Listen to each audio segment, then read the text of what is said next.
Inilah dia 3 detik lagi sebelum kita akan menuju ke drafting phase. Itu ting. Itu Ini beda, ini beda. Apa suara Udah ini? berubah. Apa suara? Karena bentuknya udah berubah. Oke. Dan ini dia, the grand finale of F4 World Championship drafting phase. Game pertama, Fredrin, Cho, Kaja. Respect full terhadap tim Eko dan sisi seberang. Tutup pergerakan dari seorang Ohib dengan Wanwan dan juga Kari, tapi mereka tetap merespek dengan pergerakan dari seorang Edward dengan glue-nya. Full respect di game yang pertama, di phase yang pertama. Ya, terlalu mahal juga untuk glue, sementara itu Yif terbuka, makanya di sini ada beberapa pertukaran yang mungkin akan terjadi. Melihat juga dari Chow dan juga Kaja yang bahkan untuk saat ini benar-benar dibuang sejak awal dan membuat bagaimana permainan pick off dari Eko mungkin agak sedikit tertutup. Di satu sisi lainnya, Barats menjadi satu pick yang sepertinya sangat mahal bagi teman-teman Blacklist International sehingga ditukarkan juga dengan Lapu dan juga Yif yang masih terbuka. Melihat Barats di first pick ini sudah akan menandakan bahwa mereka akan membawa Estes. Karena kita tahu sendiri, hero power dari Blacklist International ketika Barats dan Estes, apalagi dipandu dengan Farsha, ini mungkin akan menjadi salah satu malapetaka, tapi ternyata tidak. Harit yang akan dibawakan. Aku sempat ditanyakan oleh salah satu media kita, eSports ID, Ya. hero yang akan di-ban. 2 hero yang digunakan oleh Blacklist International sekarang menjadi pilihan aku waktu itu. Iya. Tapi aku ada satu suara sama Profesor KB, di mana Barats memang agak cukup menjadi masalah. Kita bahkan menyebutnya di awal-awal Barats dan Iya, Bitrix. kita barengan ya. Iya, makanya. Kalau Pak Pulung katanya band apa, Pak? Aku Fredrin, Kaja, Kari, Benedetta. Fredrin, Sama Benedetta. Estes. Benedetta aku ada sama Estes. Iya. Fredrin, Estes Kaja, Wahyu. Kari, Benedetta, Estes. Oke. Wow, kita saling melengkapi ya. Iya, kenapa? Selamat datang di M4 World Championship Grand Final bersama dengan Kalung Emas KB. Pulung. Richard Mas. Kita belum opening dari tadi. Iya, dari Iya. tadi kita kagak ada openingnya, heran lah. Karena kita udah benar-benar terdistract dengan opening ceremony yang Wah, luar biasa. itu indah Nah ini banget. Pak, mohon Indah maaf, banget. saya bocil Sanford Pak, lapu-lapunya Pak. Itu kata-kata saya kayaknya. Bocil Sanford. Bocil lapu-lapu ya kalau udah di tangan Sanfordnya agak ngeri nih masalahnya. Dan bahkan sebenarnya Sanford itu udah bersinar di babak group stage. Ya, dari babak grup Dari stage. babak group stage dia udah benar-benar bersinar. Dan kalau bisa dibilang, dari dominasi laning phase-nya Edward versus Sanford, kalau based on match history yang terlihat, Sanford selalu mendominasi di laning phase bahkan di team fight. Tapi entah mengapa, ini dia the power of Oh My Venus yang selalu bisa menutup pergerakan atas tim dari Eko. Oke, tapi di sini bisa dibilang Venus agak mengorbankan diri terlebih dahulu loh. Aha. Yang diambil untuk mid lane dan daya dobrak lainnya dulu semuanya. Ya. Untuk menjadi backupan, oke gua ntar aja. Oke. Strategi apa lagi nih bro Ya, yang tersimpan? Matilda masih ada dan ini Iya, sangat enak masalahnya banget untuk Matilda masih ada, Florin masih ada, Rafaela pun masih ada. Begitu juga dengan jawaban dari Eko yang langsung menuju kepada Lolita. Jadi mereka ingin melakukan setup jangka panjang, bermain tarik ulur, dan kemungkinan besar ini Matilda untuk marksman-nya sih akan sangat mahal sekali kalau misalkan Cloud akan diamankan oleh Benny Cutie. Karena power flankingnya Benny Cutie kemarin sempat kita lihat bahwa Benny Cutie selalu melakukan ultimate itu tidak ketika dia membuka setup team fight, tapi ketika dia ingin melakukan sebuah eksekusi. Udah pasti Matilda. banget. Udah pasti banget. Matilda Barats. Oh itu udah pasti banget. Pertama kita lihat Barats di first pick. Abis itu kita melihat di mana adanya seorang Lolita, adanya seorang Eve. Matilda menjadi pilihan utama dan bahkan ketika ada Lunox yang terpick oleh Ben Cutie, Aha. ini menjadi sebuah isyarat dari tim Blacklist International kalau mereka bahkan senang dengan pick yang dilakukan Ben Cutie. Ya, sama-sama menggunakan magical damage di area gold lane dengan tujuan agar tidak bisa kalah satu sama lain, karena Yes. kalau marksman sudah bisa dipastikan Benny Cutie agak sedikit ketinggalan di early game. Namun dengan pick ke arah Lunox, apalagi dipadukan dengan Yif dan juga Lapu-Lapu, ini adalah sebuah identitas dan juga sebuah kode bahwa Eko ingin menabrak dari awal. So kita akan melihat bagaimana ini dia tempo permainan Eko yang sering aku bilang-bilang, tutut, Eko Express. Eko Express, tabrak gaming Israel dan bahkan kita lihat ada cosplay dari The Queen of SS. Ya dan- ampun, bentar. Ya Allah. Kenapa Pak Polo? Manisnya Ya Nian. Allah. Untung suara gua gak kedengeran di Itu venue. Eca tadi ya? Iya. Ya Dan ini ampun. dia. Ca. The Grand Finale F4 World Championship Blacklist International versus Eko. Akankah sang juara bertahan mampu mempertahankan juaranya atau akankah ada juara baru untuk kali ini bersama dengan Kalong Hamas, KB. Bolo. Raider Hamas. Let's go. Let's go. Terakhir kali aku melihat atau menyaksikan Oh My Venus dengan menggunakan Matilda. Dia tumbang 6 kali tapi mereka menang gamenya. Tapi mereka tetap menang game ya? Betul. Dengan isyarat bahwa Oh My Venus ini akan membuka mappingnya Oke. dan menukarkan beberapa ultimate sehingga nantinya ketika landing phase ini nggak akan ada ultimate lagi yang bisa mempertahankan bagaimana daya dobrak dari Blacklist International. Yep. Dan juga dengan ada Matilda pun, Basarnas, Wise harusnya akan menjadi jauh lebih aman lagi. Lebih pede untuk masuk dan masih pede untuk keluar dari area defensif yang bisa saja diciptakan oleh Eko secara cepat dengan permainan yang kita tahu. Oke, pergerakan kali ini yang harus diperhatikan adalah gimana caranya. Dari Eko ini akan sedikit kalah untuk segi early farming yang dilakukan oleh seorang Wise. Kita tahu sendiri, pergerakan Wise ini nampaknya agak cukup berbeda ketika Mobazir menggunakan Barat. Sama-sama player Barat, tapi Mobazir lebih ke arah farming dengan sendirinya tanpa ada pengawalan dari roaming. Sedangkan dari seorang Wise ini tidak akan dilepas pandangannya oleh Oh My Venus. Ya itulah dia UBE Ultimate Bonding Experience yang tentu tidak akan pernah lepas dari Blacklist International karena mereka sangat amat melekat. Bagaimana kita tahu juga bahwa combo Baras Matilda ini sudah lama sekali sejak zaman M3 World Championship. Wait, Dan bahkan Yawi ini ketinggalan tuh. Yawi bakal coba di all in dan bakal coba dipasar dengan flicker yang dimiliki. Dan ini adalah kesempatan yang mahal banget. Eko telah kehilangan satu buah source skill yang akan disiapkan oleh tim Blacklist International untuk team fight di arah turtle-nya. Band Kitty still survive di top lane. Tidak ada Fader Airstrike. Tidak ada Zaman Force yang membuat seorang Band Kitty terperangkap. Tapi ini membuat tim Eko akan tertinggal dari segi quantity di team fight di arah turtle. Sanford versus everybody. Seperti sebiasa. Bocil tak akan takut bersama dengan satu Alex sama dengan Retribution. Diamankan oleh seorang Wise. Meskipun begitu, first blood by Eko Infinix kali ini telah didapatkan bersama dengan 2 point kill dan Bad Kitty ditukar di area top lane ya Pak Bulu. Oke, tapi ada satu kejadian lagi di area top lane-nya, di area god lane-nya. Lunox berhasil langsung diamankan di bawah. Sanford again and again. Selalu saja membuat sebuah kegaduhan. Belum ada satupun sejauh ini hero-hero yang memang capable untuk bisa menaklukkan dia di area turtle tadi, Prof. Ya early game ada shield absorb, apalagi kalau kita ngomongin Sanford versus Edward ini udah bukan sekedar bagaimana ngomongin macro play, tapi bagaimana cara Sanford untuk bertahan dan ada ganking di area bottom lane. Oke, kita lihat damage dari seorang Haji. One last hit dan pasifnya ternyata gak berhasil dipancing oleh seorang Oh My Venus.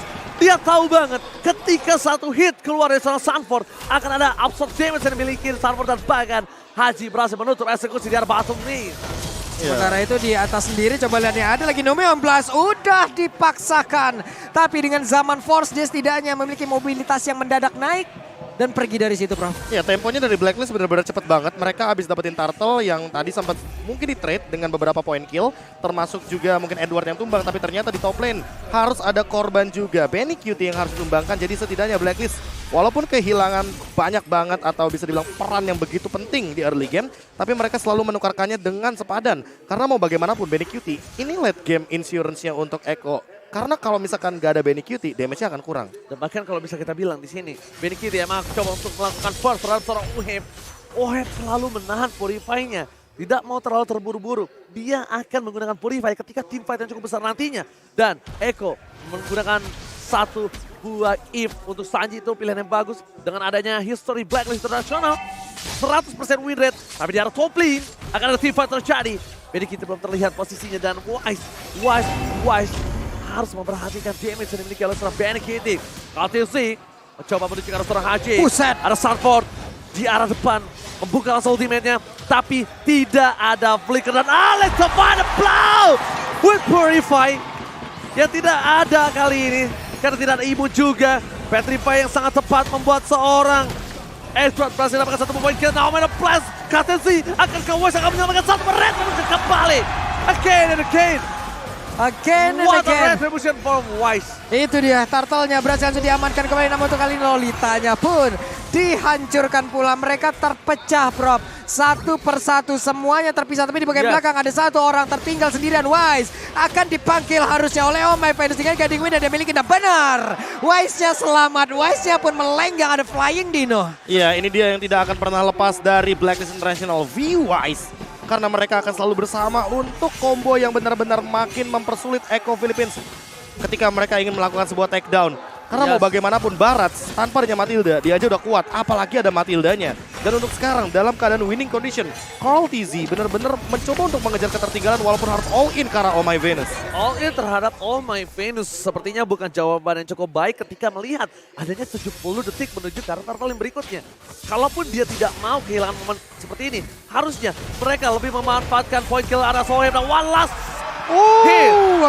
Membuat seorang Oheb tidak bisa ditumbangkan dan Haji akan menggunakan beda strike for clear minion di atas whole plane, membuat satu buah barikade, memanfaatkan keuntungan Blacklist dengan 1200 gold yang menandakan tidak adanya outer turret yang akan dipecahkan. Jadi tidak ada keuntungan untuk Echo dengan all-in yang dilakukan terhadap seorang Oh My Venus. Yap, di bawah. Coba lihat Electro Venom Blow-nya dikeluarkan kembali tapi Sanford berusaha untuk bisa memberikan perlawanan. Wave minionnya dihilangkan. Kaltuzi belum mau mendapatkan E2 dengan seluruh source skill yang dia miliki pula karena cukup beresiko. Belum lagi 20 detik kemudian Turtle udah akan melenggang. Iya, sama-sama buka ultimate, baik Sanford atau bahkan dari Edwardnya, karena mereka mungkin udah tahu kalau misalkan selesai dengan Bloodlust X, mereka akan memiliki 10% cooldown reduction. Dan hal tersebut setidaknya akan membuat 30 detik ke depan, itu akan ada ultimate lagi, dan setidaknya untuk di area Turtle-nya, mereka akan memiliki ultimate untuk kedua kalinya. Tapi lebih diuntungkan oleh seorang Sanford sih kalau menurut aku, dengan cooldown yang cukup cepat. Tapi lihat dari top lane, Oheb udah gak bisa selamat lagi kali ini, tapi ternyata Oh My Venus save the day. Dari top lane, Haji mencoba untuk membalikan kembali keadaan. Order bisa diberikan. Haji akan mencoba menutup seorang Yawi pula ke arah backline dan Oh My Venus. Kali ini lihat 3 versus 3 Royal Rumble dari top lane. Haji terperangkap, tepakan Haji terdekat. One last hit. Order Brilliant dan Darkening yang save the day untuk Bad Kitty. Tidak bisa dihindari lagi oleh para pemain dari tim Echo. Meanwhile dari bottom lane 2 versus 2, duo maut dari Echo. Sanford bersama dengan Kaltizi mencoba melakukan retribution. Akhirnya diamankan Kaltizi. Untungnya kalau tidak, posisi Wise tadi akan bisa selamat dari ganking yang dilakukan oleh seorang Echo. Ada absorb damage, buff tambahan from Turtle. Dan EXP juga jangan lupa, kalau seandainya melihat dari level, Carl TZ sekarang langsung mendobrak dengan level yang ke-10. Berpisahnya V-Wise di sini membuat skenario permainan dari Blacklist tidak begitu baik ketika mengadu kontes dari segi objektif. Dan buat sekarang Carl mencoba untuk melakukan sebuah invasi, tapi Hajinya ketinggalan terkena solo kill oleh Sanji. Itu dia, adu mekanik antara Declarer dan bahkan dari top lane. Oh hebat, coba ditumbangin begitu saja. Echo, Laut Echo Frost kali ini terdengang keras di arah top lane. Ini dia tempo permainan yang cepat dan bunyinya tutut Echo Express. Tapi ternyata untuk kali coba lihat ada nomor 16 dikeluarkan. Tapi untuknya masih bisa selamat, masih bisa pergi dari itu sama. Tapi Sanfordnya dengan Brave Fighter dipanggil lagi misalnya itu untungnya masih bisa lompat lagi ke area yang berbeda. Mundur teratur lagi semuanya, mereka set up ulang lagi tapi damage-nya Darkening sudah mulai berasa. Tidak ada takut-takutnya, Kaltizi masih memiliki satu buah heavy spin.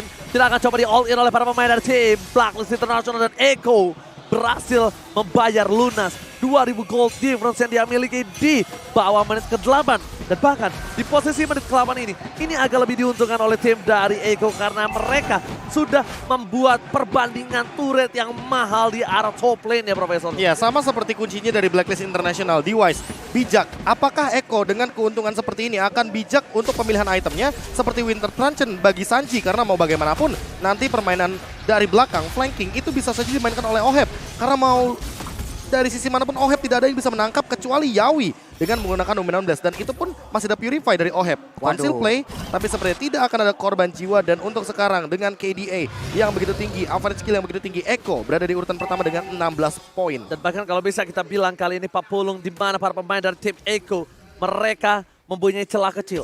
Gimana caranya Sanford dipancing untuk arah backline? Karena Sanford ini tidak kenal takut. Laki-laki tidak kenal takut. Anak berumur 16 tahun ini benar-benar akan coba membuat distraction. Dan bahkan Edward berhasil didikau oleh seorang Sanji. Karena sangat tepat, Sanford melihat di garis tepat udah tidak adanya satu buah an eye for an eye. Membuat dirinya berani tak kenal takut dan no man and plays. Berhasil menutup seorang Edward tepakan. Ditumbangin begitu saja. All in fight from Echo. Berhasil coba dipukul dari belakang. Aduh retribution. Kaltizi berhasil mencuri satu ball lord atas seorang Wild. Tapi Kaltizi terperangkap. Mencoba diselamatkan oleh Sanji dan kawan-kawan. Dihindari. Tidak terlalu sakit tepakan. Play. What a play from Paddy Kitty.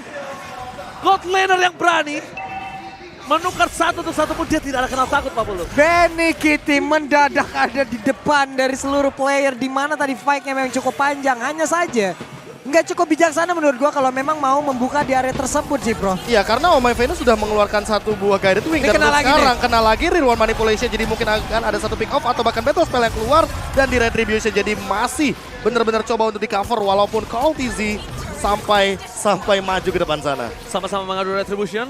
Sama coba untuk mundur ke arah belakang. Para pemain dari Echo bahkan dengan Lord yang baru bergerak di arah top lane dengan keuntungan 5.000 gold mereka miliki. Tapi lihat dari bottom lane. Flicker Yawi, ingat. Para pemain dari tim Echo mereka siap untuk melakukan fight kembali. Super Minion masih bergerak di 3 lane yang berbeda. Flicker from Yawi. Apakah akan merubah permainan di game yang pertama dan para pemain dari tim Echo lalu Echo Proud. Mereka berkumpul menuju ke arah top lane dan tidak ada Final Strike. Ini sebuah keputusan yang cukup berat untuk seorang Haji membuka Final Strike terlebih dahulu. Terburu-buru, sedangkan Lord masih berada di garis depan. Informasi terlebih dekat, Yawe dengan flickernya tidak dikeluarkan, menahan, tidak mau terlalu terburu-buru. Disiplin, team fight, dan disengage from Echo. Sanji membuka hanya untuk jalan pulang dari tim Echo, Pak Bul. Iya, karena Sanji pun melihat ya mereka tadi udah mulai cukup mengejar. Satu real one manipulation bisa membuat mereka semua ditarik mundur. Mereka semua menggagalkan apa yang mereka inginkan. Tapi inner turret sekarang di bagian tengah udah menjadi sebuah hal yang akan diinvasi langsung. Federasi dikeluarkan kembali. Kaltezi masih cukup tebal. Masih cukup butuh banyak source untuk bisa menghancurkan ke arah dirinya. Wah, ini invasi jungle, bahkan Wise tidak mendapatkan Parto, otomatis EXP-nya ini bakal menuju ke arah Carl TZ banget. Dan ini mulai one-sided, 5.000 gold loh. Dari yang kita awalnya melihat 2.500-an gold, ini udah berlipat-lipat ganda Echo untuk gold leadingnya. Oke, ditambah lagi dengan item yang dia miliki Profesor KB. Divine Glaive, Holy Crystal mungkin sesaat lagi untuk Benny Cutie. Tapi menurutku Benny Cutie sangat membutuhkan sekali Winter Truncheon, agar nanti ketika dia mungkin misposition atau ya setidaknya tidak ada Order Brilliance, dia bisa setidaknya sedikit aja ngebeli waktu agar masih bisa bertahan hidup. Dan di satu sisi lainnya, Sanji, lihat, dia bikin apa?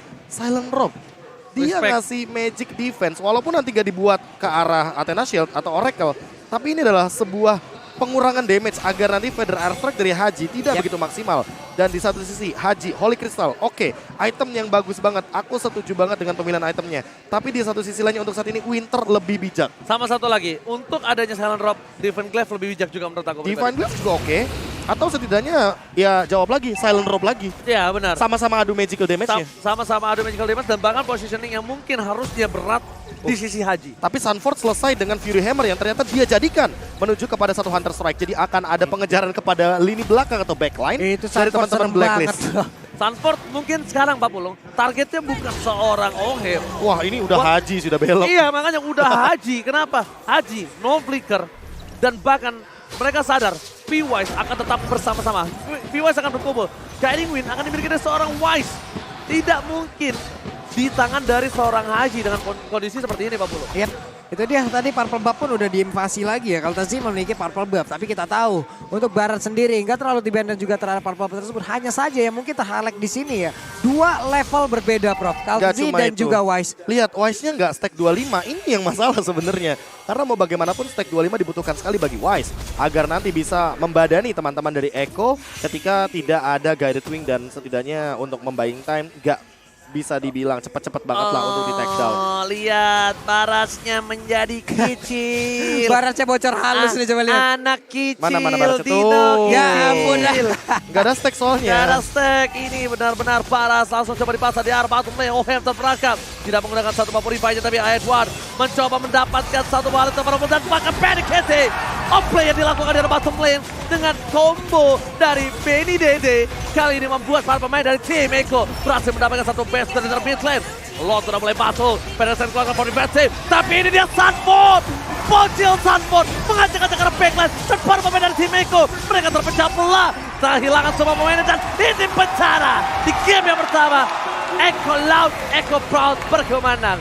Blacklist International berhasil ditumbangkan kali. Dan lihat, Oh My Venus sepertinya agak sedikit tensi tinggi, RPM tinggi, dan ini dia para fans dari Echo Pilipinas. RPM, tinggi, rush per menit. gasnya tinggi, ngomongnya nunjuk-nunjuk. Tuh lihat tuh. Oke. Itu RPM tinggi. Oke. Sebuah kamus baru ya dari Ranger Emas yang dimana mungkin bisa teman-teman pelajari juga nantinya karena saya pun baru tahu. RPM. Untuk Ada lagi ya? Ya, ada istilahnya kan. setiap- WPM word per menit. Word per menit. Apalagi HTM harga tiket masuk. Hah? Kalau ATM Anjungan tunai mandiri, Pak. kosong.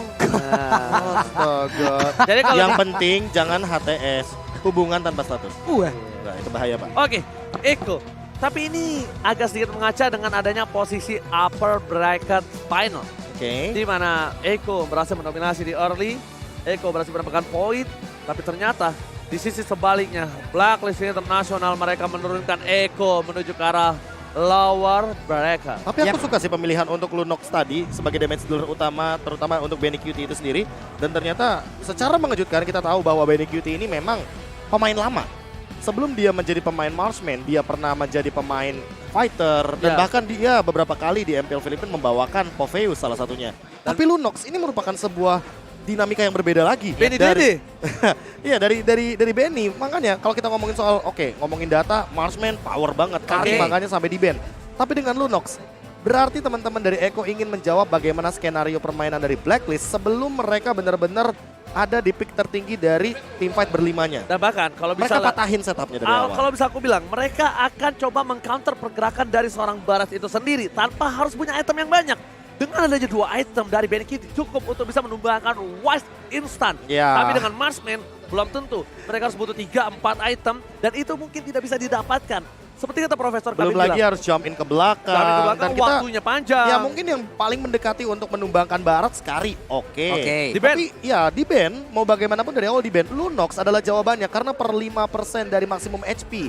Barat akan terkena damage-nya sendiri. Misal 5% dari 10.000, ya kalian bisa hitung sendiri. Itu bonus damage ya teman-teman, bukan damage utamanya. Makanya kalau ada Lunox, mungkin akan ada pertanyaan, siapa kira-kira yang bakal nge-lord? Ya Lunoxnya sendiri. Pasti. Karena dia cepet banget untuk melakukan takedown terhadap Lord.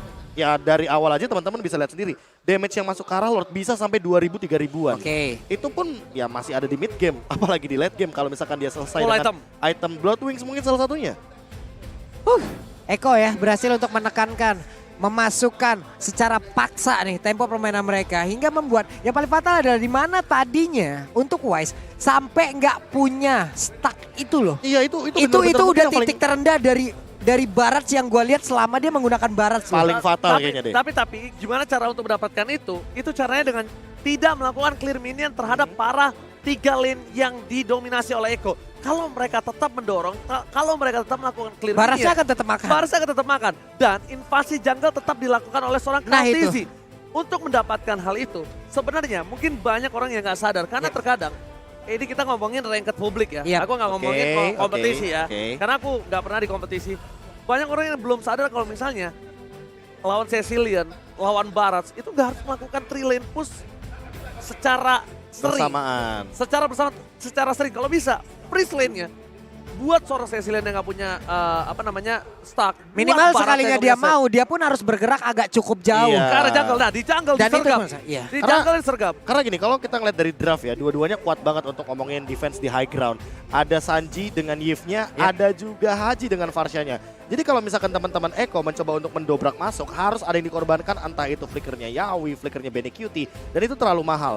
Sehingga mau tidak mau bawa keluar aja Wise-nya, biar nanti Oh My Venus itu akan menarik Wise dengan Guided Wing, dan hal tersebut setidaknya mengeluarkan skill secara paksa, membuang skill secara paksa agar teman-teman dari Blacklist tidak memiliki kapasitas untuk teamfight secara maksimal. Betul. Yap, dan yang gue suka juga adalah Yawi. Yawi benar-benar tidak sayang dengan seluruh source yang dia milikin. Iya. Tapi tetap dengan perhitungan ya. Bahkan tadi ada satu momen dia mau pindah ke satu rumput yang berbeda aja untuk bisa sampai ke situ duluan.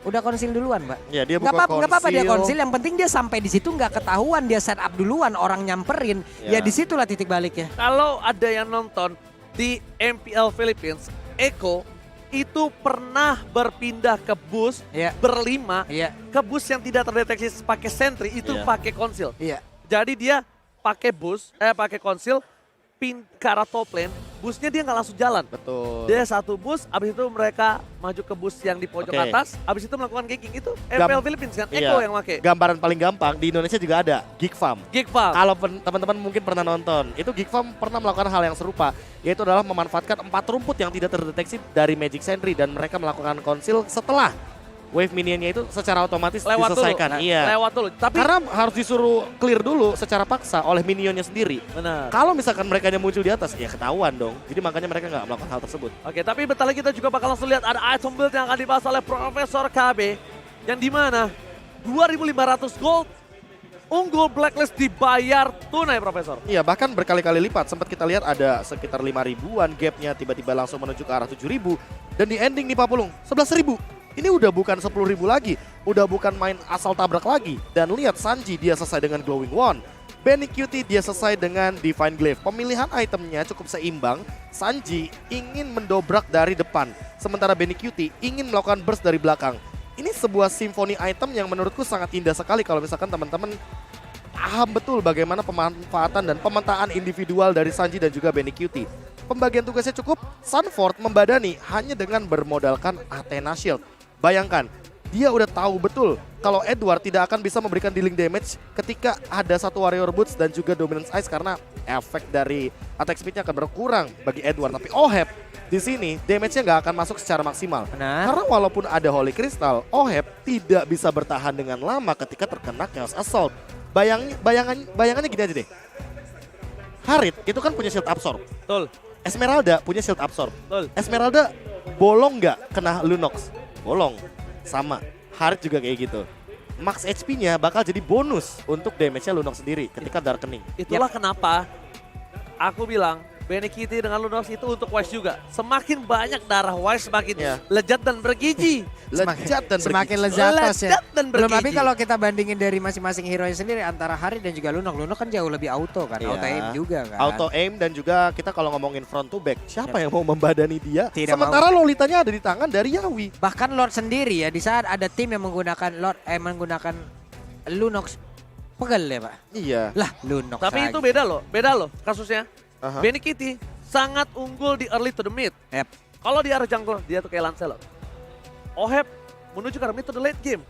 Dan itu dia yang ditutup sama Eko. Kalau dia nggak main pakai permainan Eko Express, ini 15 menit ke atas, wah. Udah playground-nya Blacklist ya? Akan dibalikan keadaannya oleh tim Blacklist. Makanya kalau kalian sempat nerima file dari aku sempat bilang di sana bahwa di sini Eko pernah mematahkan setup dari Blacklist dan berkali-kali dipatahkan. Tapi kalau udah ngomongin menit ke-18, aku masih belum menemukan cara Eko untuk menyelesaikan atau mematahkan setup dari Blacklist. Kasih tau dong, gue baca file lokasi berapa menit sebelum main port. 7 lah, 7 menit. Tapi langsung cepet, langsung belajar semua. Dan ini Iya. dia, Sanji. MVP by Air Phoenix, Eko Loud, Eko Proud, Sanji Profesor. Gimana menurut Profesor? Eko proud, Eko loud. Eko Proud, Eko Loud. Iya, Proud, Eko collab, loud. Eko Loud, Eko Proud. Kebalik. C, balik. Ya, kenapa Sanji? Mungkin di sini kita sempat melihat bagaimana Sanji yang menjadi sosok umpan ketika di mid lane yang tadi Ranger Mas sempat bilang juga bahwa Sanji tidak terkena efek dari satu buah Feather Airstrike dan ketika ada Void Blast itulah dia penyelamatan dari Sanji dan di follow up sama Yawi dengan efek slow. Jadi itu double slow sih. Dan bisa dibilang walaupun dalam keadaan wings by wings nambahin movement speed. Movement speednya dihilangkan di sana. Diikat burungnya. Makanya dan 5 menit awal ini dominasi mid lane. Sanji bahkan sempat melakukan takedown terhadap solo kill di arah mid lane dan ini merupakan sebuah takedown yang begitu mahal ditambah dengan bagaimana kendali dari Turtle yang tidak pernah mau Sanji lepaskan. Jadi kalau misalkan secara singkat, Sanji ketika dia menggunakan hero high ground, dia akan lebih proaktif untuk hadir di dalam skenario perebutan Turtle. Coba deh ntar game 2, game 3, game 4, game 5 atau bahkan game-game selanjutnya kalau Sanji menggunakan Kadita mungkin ada skenario yang berbeda dari hitmapnya di 5 menit yang awal. Bahkan beberapa kali kita melihat Sanji ini tidak hanya menjadi satu sosok di garda belakang dari teman-teman Eko, tapi juga garda terdepan karena dia beberapa kali menggunakan hero untuk melakukan poking damage dari awal game sehingga memenangkan match up di mid gamenya. Aku baru tahu dia pembangkit listrik ya. Hah? Garda. Gardu. Beda lagi. Gardu. Dan ini dia untuk MVP highlight by Infinix. Dan mungkin ada beberapa hal yang bakal masuk ke dalam satu buah highlight kita, yaitu adalah ketika kalau nggak salah di menit ke-8 atau menit yang ke-7, aku lupa untuk mencatatnya. Namun itu ada pematahan dari Eko ketika ingin melakukan setup dari Blacklist. Salah satunya adalah dengan all in kepada Oh My Venus dan juga memisahkan untuk skenario teamfight ketika teman-teman dari Blacklist bermain dengan formasi 3-2. Di sini Blacklist membutuhkan sekali Matilda dari Wise-nya. Karena mau bagaimanapun dinosaurus dari barat tidak memiliki efek dash. Dan ketika dinosaurusnya tidak memiliki stack yang maksimal, dealing damage-nya masuk semua. Dan ditambah dengan bagaimana cara endgame dari Eko terlalu kejam, yaitu adalah mematahkan bagaimana setup